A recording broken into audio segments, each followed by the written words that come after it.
Well, let's bring you some breaking news concerning FIFA now. I'm joined by our sports correspondent, Rob Harris. Rob, what's the latest? Sky News has been told that UEFA's planned boycott of the World Cup stands, despite Gianni Infantino's apology and the World Cup sell-off plan being abandoned. UEFA believing that nothing changes. They're still not satisfied with how things are being run at FIFA, and they are still lacking in confidence in Infantino's leadership. We can take a look at some of a statement sent by UEFA to Sky News, and it reads: UEFA's associations were very clear about the conditions attached to the non-participation in FIFA competitions. First, the proposals to sell off the major competitions had to be withdrawn. And secondly, assurances have to be made that such attempts to disfigure the game in this way will never be made again. These conditions have not been met. In addition, UEFA made it abundantly clear in its statement on Saturday that it has lost confidence in Gianni Infantino's presidency.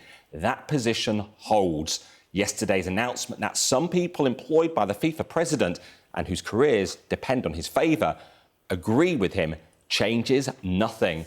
Well, this is UEFA not backing down. The civil war in football remains. And the reference at the end was this meeting in Morocco yesterday when FIFA said that there was full support for Gianni Infantino for members of the management team in the meeting. Now, we know of senior figures who are not involved in that meeting. Arsene Wenger, the development chief, Jill Ellis, the chief football officer, also Sarai Berman, the chief women's football officer, and the chief operating officer, Kevin Lamore. So there was not a unanimous statement in any way from across FIFA that they back Infantino. So UEFA last week, as we first reviewed on Sky News, planned to boycott FIFA competitions if FIFA did not withdraw these plans, and the boycott remains. The next main FIFA competition, the Under-20 Women's World Cup in Poland next month, which England are due to participate in.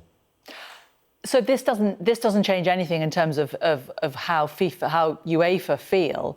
Gianni Infantino obviously felt that this Moroccan meeting was something that was going to change his standing. But then, of course, there's this extraordinary story about him offering Morocco the World Cup final in exchange for their support. So that doesn't exactly move him away from accusations of cronyism, does it? Without UEFA, is there FIFA? Well, that is it. The biggest countries in the world, some of them are in the European region. Spain, the men's and women's World Cup holders currently. FIFA aren't denying the fact there wasn't an agreement to give the World Cup final to Morocco in 2030. Who knows what talks have taken place.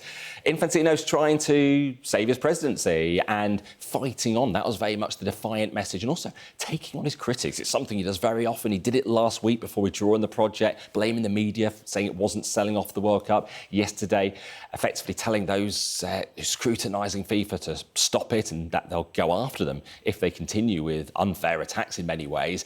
And this is the defiance, trying to keep his presidency going.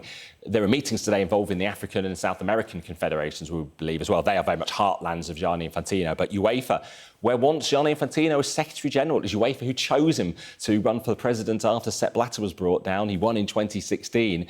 Now, his previous base has very much turned on him, not for the first time, given the fact Infantino has antagonised them over how he's gone about plotting and trying to introduce things and changes into football.